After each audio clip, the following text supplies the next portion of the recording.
జనాభా ప్రాతిపదికన తెలంగాణ రాష్ట్రంలో చూసుకున్నట్లయితే 119 నుంచి వెళ్ళి 179 సీట్లకు, అదేవిధంగా లోకసభ స్థానాలు చూసుకుంటే 15 నుంచి వెళ్ళి 2026 వరకు పెంచాలని చెప్పేసి ప్రతిపాదనలే.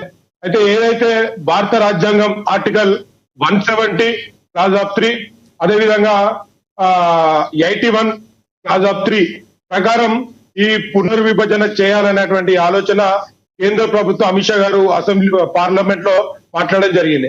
అయితే దీనికి ముందు కూడా అన్ని రాజకీయ పార్టీలతోని అదేవిధంగా మాట్లాడి విషయాలను చర్చించడం జరిగింది.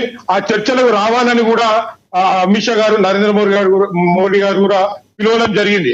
అయితే ఈ సందర్భంలో ఏదైతే చిన్న అసెంబ్లీలు ఏర్పడ్డ చిన్న ప్రాంతాలుగా ఉన్నప్పుడు అభివృద్ధి అనేది ప్రతి ఫలం అనేది కింది స్థాయి వరకు కూడా వెళ్తుంది అనేటువంటి ఉద్దేశంతోనే ఇవాళ అసెంబ్లీలను ఇవాళ జనాభా ప్రతిపాదన చేసుకోవడం జరుగుతా ఉంది.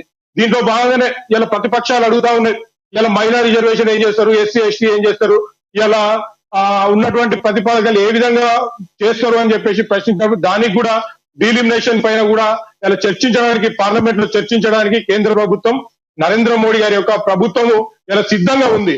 కానీ కొన్ని సందర్భాల్లో జనాభా ప్రతిపాదికనగా కొన్ని అసెంబ్లీ అక్కడ ఎందుకు ఇట్లా ఎక్కువ ఉన్నది, ఇక్కడ ఎందుకు ఉందని చెప్పేసి పెద్దలు చెప్తా ఉన్నారు. ఇవాళ మీరు కాంగ్రెస్ పార్టీ మొన్న కొన్ని మున్సిపల్ ఎలక్షన్ లో జరిగినప్పుడు కొన్ని అక్కడటువంటి ప్రాంతంలో, ఒక ప్రాంతంలో కార్పొరేషన్ లో, నేను మంచల్ ప్రాంతంలో ఉంటాను, మంచల్ ప్రాంతంలో ఒక డివిజన్ లో 2500 ఓట్లు ఉన్నాయి, కొన్ని డివిజన్ లో 4000 ఓట్లు ఉన్నాయి, కొన్ని డివిజన్ లో 3570 ఓట్లు ఉన్నాయి.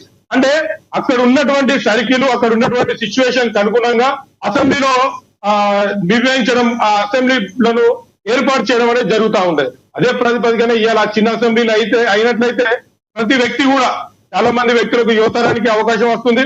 అదే విధంగా ఏదైతే కాన్స్టిట్యున్సీ కి రావాల్సినటువంటి అభివృద్ధి నిధులు ఏవైతే ఉన్నాయో ఆ అభివృద్ధి నిధులన్నీ కూడా కింద స్థాయి వరకు, కింది స్థాయి బడుగు బలహీన వర్గాలకు కింది స్థాయి వరకు కూడా అందేటువంటి అవకాశం ఉంటుంది.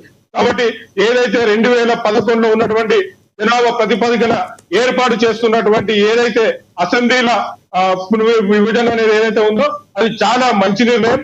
ఈ నిర్ణయాన్ని అన్ని పార్టీలు కూడా స్వాగతించాలి. స్వాగతించినట్లయితే కింది స్థాయి వరకు కూడా ఫలాలు అందుతాయని చెప్పేసి మా యొక్క అభిప్రాయం.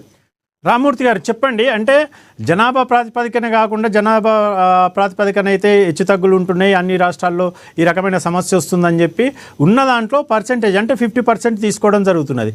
దీనిపైన కూడా కాంగ్రెస్ అంటే ముఖ్యమంత్రి రేవంత్ రెడ్డి అభ్యంతరం వ్యక్తం చేస్తున్నాడు. ఉత్తరాది దక్షిణాది అనేది ఫీలింగ్ తీసుకొస్తున్నట్టుగా అనిపిస్తుంది. దీన్ని మీరే విధంగా చూస్తారు?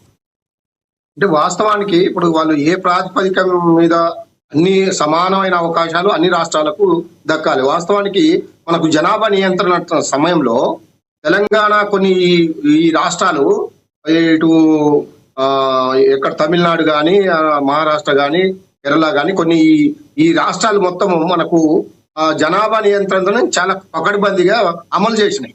దానివల్ల ఏంటంటే ఇక్కడ జనాభా కొంచెం తగ్గుముఖం పట్టింది, జనాభా పెరిగింది మిగతా రాష్ట్రాలలో. దానివల్ల వీళ్ళు జనాభా ప్రాతిపదికనే తీసుకొస్తే మాత్రం ఖచ్చితంగా ఈ తెలంగాణ ప్రాంతానికి మిగతా మన పక్క రాష్ట్రాలకు అది కాకుండానే ఉన్న సీట్లకు అదనంగా 50% అంటే దేశవ్యాప్తంగా అన్ని రాష్ట్రాల్లో అప్పుడు కేటాయించినప్పుడు ఉన్న జనాభా ఎంత, అప్పుడు ఏ ప్రాతిపదికన చేశారు, అప్పుడు మరి ఎందుకు ఇక్కడ తక్కువ సీట్లు ఇచ్చారనేది కూడా ఒక శాస్త్రీయబద్ధంగా ఒక కౌంటబుల్ అనేది రావాల్సిన అవసరం ఉన్నది. ప్రజల నిర్ణయానికి అనుగుణంగా, ప్రజల యొక్క అవసరాలకు అనుగుణంగా ఇప్పుడు కాంగ్రెస్ మిత్రులు చెప్పినట్టు ఒక దగ్గర 7 లక్షలు 8 లక్షల ఓట్లు ఉన్నాయి ఒకే నియోజకవర్గంలో, ఒక దగ్గర 1,00,000 ఓట్లే ఉన్నాయి. వీటిని మనం బేరీజ్ చేసుకొని ఈ రాష్ట్ర ప్రభుత్వాలకు నుంచి ఏమైనా సజెషన్ తీసుకుంటుందా, లేదు వాళ్ళే కేంద్ర ప్రభుత్వమే బలవంతంగా రుద్దుతుందా అనే దాన్ని కూడా కొంచెం మనము ఆలోచించాల్సిన అవసరం ఉన్నది.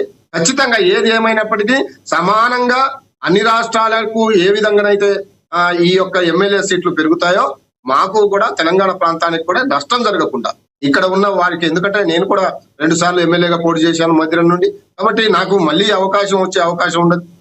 దాదాపు 60 నియోజకవర్గాలు పెరిగితే ఖచ్చితంగా మా అందరికి అవకాశాలు వస్తాయి.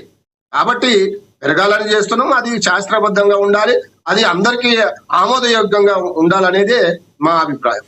ఇంకోటి రాజశేఖర్ గారు, 2034 వరకు నేనే సీఎం అనేది ముఖ్యమంత్రి రేవంత్ రెడ్డి అంటున్నారు. దీనికి ఎందుకనంటే ఈ ప్రాతిపదికన అంటే డీలిమిటేషన్ వస్తుంది, మహిళా రిజర్వేషన్లు వస్తుంది, ఇవన్నీ కోణంలో కూడా మాకు ఇంకో 5 ఏళ్ళు కూడా అంటే టోటల్గా 10 ఏళ్ళు మాకు అధికారం కట్టబెడుతారు. 2034 వరకు కూడా నేనే సీఎం అనేది ముఖ్యమంత్రి రేవంత్ రెడ్డి చాలా సందర్భాల్లో అంటున్నారు. కానీ మొన్న మహేష్ కుమార్ గౌడ్ ఒక దాంట్లో చూసినట్టుంటే, ఒక కార్యక్రమంలో చూసినట్టుంటే బీసీ ముఖ్యమంత్రిగా మీరు పేరు అంటే బీసీ ముఖ్యమంత్రిగా ముందుగా డిక్లేర్ చేసే దమ్ముందా అన్నట్టు సవాల్ వేసినారు. ఓరు పిసిసి ప్రెసిడెంట్ మహేష్ కుమార్ గౌడ్ అటు బీఆర్ఎస్ను బీజేపీని ఛాలెంజ్ చేశారు. మరి ముఖ్యమంత్రి రేవంత్ రెడ్డి ఏమో నేనే ముఖ్యమంత్రిని 2034 వరకు అంటున్నారు. అంటే పిసిసి అధ్యక్షుడేమో ఆ రకంగా బీసీ ముఖ్యమంత్రి అంటున్నారు, ఈయన రేవంత్ రెడ్డి ఏమో నేనే ముఖ్యమంత్రి అంటున్నారు. అతను వాళ్ళ మిగతా పార్టీలకు ఛాలెంజ్ చేశారు. దీన్ని ఏ విధంగా చూస్తారు మీరు? రాజశేఖర్ గారు ఇప్పుడు ఒక ముఖ్యమంత్రి స్థానంలో ఉన్న వ్యక్తి ఖచ్చితంగా ఆ నమ్మకం ఉంటేనే చెప్తాడు. ఎందుకు చెప్తాడు?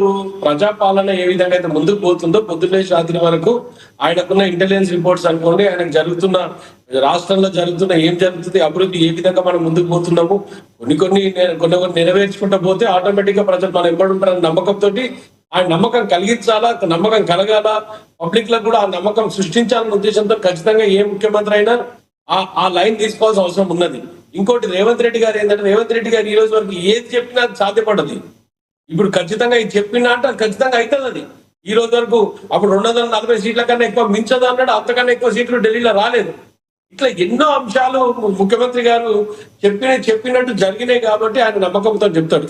ఎస్, మహేష్ కుమార్ గౌడ్ గారు అన్నట్టు ఖచ్చితంగా ఏదైనా సమయం వస్తుంది, రాదంటలేం. 34